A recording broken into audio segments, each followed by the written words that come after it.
And welcome to Field of Dreams. I'm your host, Anthony Totera, and today we have some of the finest BC coaches here. We've got a combine happening, and here we have Brendan Teeling of TSS Rovers. Brendan, first of all, congratulations for being part of this combine. What does it mean for you as a coach, first and foremost? And then talk about this opportunity for the players of BC to showcase themselves. Yeah, I think for the coaches, it's a chance for us to showcase ourselves and what we've done and the hard work we've put into this season. In terms of the players, best foot forward, can they, it's a privilege to play against an English Academy Category 1 team. Can they show what they've got and maybe put in a performance and entertain, and the result will follow. Well said. John Antelov of Kamloops, you're no stranger to the game, no stranger to this province. You've been around it a long time. How great is this to have the first combine here, specifically in Burnaby, for players, but also for coaches? And what do you think it's going to do to really energize this community moving forward? Yeah, I think it's fantastic. I guess the question is, why did it take so long? But at the end of the day, I think it's great for the players here to be able to showcase themselves, to be able to show what they can do, and show that we have quality players here in British Columbia. A lot of the focus has been east, and, like you were saying earlier, focusing out west on the players here and being able to give these guys an opportunity to play at the highest level that they can. Mike Sheeran of Unity, you could see the focus on the players yesterday when we were in that meeting room having lunch and doing the presentation.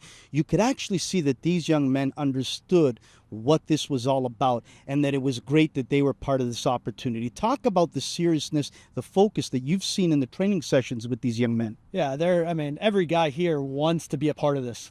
Every guy here wants the opportunity. And it comes back to what John said, like we're finally getting opportunities out here in the West to showcase some really, really good players. And they're hungry, they want to get at it, and they really want this opportunity to be able to progress on. They want to be the next one, the next one, the next one. And I think it's great that they're getting this chance. Joining us today is Sarah Malio. Sarah, welcome and thank you for joining us here at your club today when you're talking to those young athletes. And you can now tell them there's no longer a dead end. There's women's leagues and national teams. There's opportunities that were never there for you, for women back in the day. Now there's all sorts of opportunities. How great is that to say, hey, look, League1 BC, the women's national team, who I always say this when I travel all over the country. Thank goodness for the women that carried that flag proudly for Canada for so many years, because without the women back then getting to World Cups, winning medals at Olympics, where would we be as a nation in football? They did us proud. How great is it now that there's avenues for them? Oh, it's incredible. So I talk about that often with young players, just the opportunities. And so League1, obviously the NSL now, across the world, different places you can go and travel and play and have those experiences. So it's just a really amazing time for these young players coming up because there is just so many different types of opportunities. You're seeing players that are not going to university and going directly to pro now, and we never saw that, before. So yeah, it's very, very exciting. How lucky are we now in Canada, Dale, that we have League1 BC, League1 Ontario, League1 Quebec, League1 Alberta, Canadian Premier League, and MLS, where now there's no longer a dead end. There's opportunities for BC players, for players all across Canada, where you didn't have those opportunities. You mentioned it a few times. You had to play indoor to make a living. How great is it now that they're living in this golden time? Yeah, I think it's great for the players. There is so much going on. MLS, like you mentioned, the CPL and the feeder leagues like League 1 that we have out here now in BC, and also you got it in Ontario. It's really, really now, I kind of look at it, as I try not to think like an old guy, but I think like if you're a player now, man, it's like there's all these leagues. You got to get in there and show what you can do.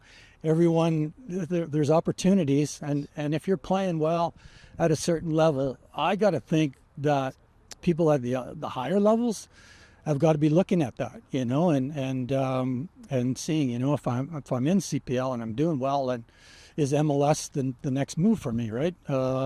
So in some ways, I'd like to see more of that movement happening, but I think the opportunities are there for players, and it's up to them to show what they can do. Behind us, we have some of the best BC League One players under 21. This is fantastic, the last couple of days of them to display themselves with some of the BC coaches as well. You have been a big supporter of the Canadian Premier League. You've been a big supporter of League One Canada with League1 BC here.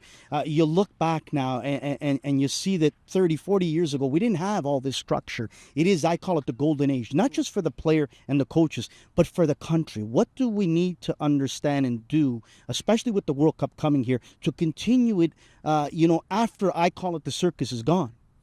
Well, you make a very good point there about when you say the circus is gone. And I can tell you that this is one of the most important projects in Canadian football history. The Canadian Premier League and the League One platform, both genders, is the most important project in Canadian football history, because you're right, the World Cup's going to come. Hopefully it's going to leave some very strong legacy, but from a bricks and mortar, from a financial point of view, but also from an enormous amount of interest in the game. But I believe that does exist. What we require, though, is a future for them, and that future will be the Canadian Premier League. That future will be the League One structure.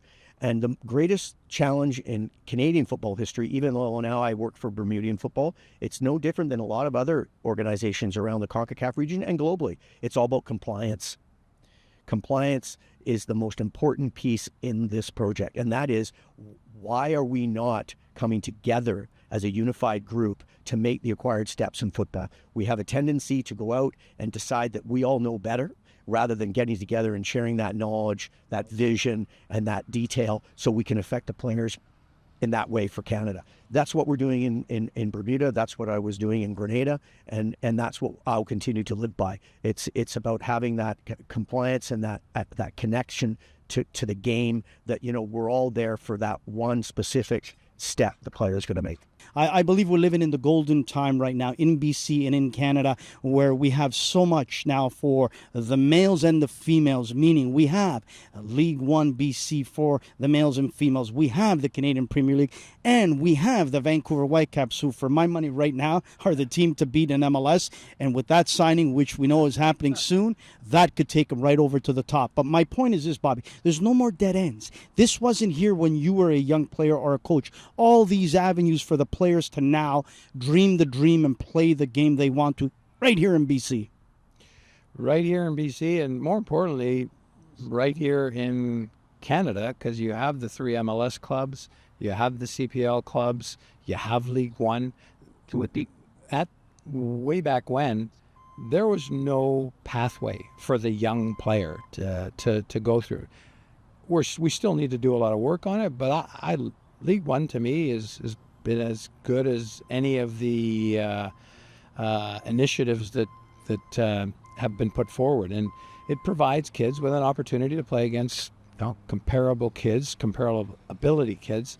And so for me, now we're never not going to qualify for another World Cup. Like, with the amount of what do we have now in COI? Is it 6? I think because of it's gone to 48. Yes. So that's going to help. We're going to the World Cup every 4 years. The profile of the country will be there every 4 years.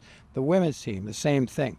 CBL, I was at the game against Toronto at Swangard where we won 2-1 last Thursday night. Excellent game. Great crowd. Reminded me of the 86ers days at Swangard.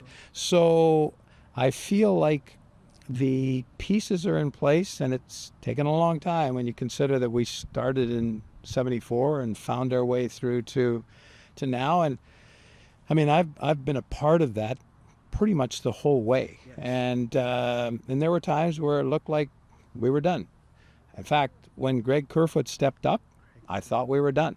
I thought, wow, he's the angel of soccer. And for Canada, for sure. And Canada as well, exactly. Not just the club team, but yeah, he's just and he's fallen in love with the game now too. Paul, you have played a number of games under your belt. Now you're in the media capacity, and you've seen how everything has grown in different ways in Canada. The World Cup is coming here in less than a year to this province, to this city, and you've played in a World Cup. What do you want to share with the Canadian public, the Canadian youth that are growing up right now, that the World Cup is coming here in less than a year? I mean, it's an amazing opportunity. Share your experience with them about this World Cup coming up now. Well, I always joke that 20 years of age I played in a World Cup and it was all downhill from there. But I joke because it's the ultimate, isn't it? To have a World Cup, first of all, to be in a World Cup, which Canada obviously is guaranteed to be a qualified team because we're hosting it, but to actually host it in your home city like we are here in Vancouver and obviously in Toronto for the Eastern-based players, it's just, I don't even know if I've comprehended the whole thing just yet because we are still a year away, but you can sense the anticipation for what's going on and how excited people are, and that they really want to make sure that we are a good host, which absolutely Canada will be, in Vancouver in particular, I think here will be. But to get the opportunity for Canadian players to play in front of their home crowd, and we've seen how Canada plays when they are in Canada. They're a very tough team to beat. The most recent game against Honduras where they smashed them 6-1. It's different when we're away from home, but to have that home support, I just think it's going to be an incredible experience for all the players and for the fans that want to come out to watch and support.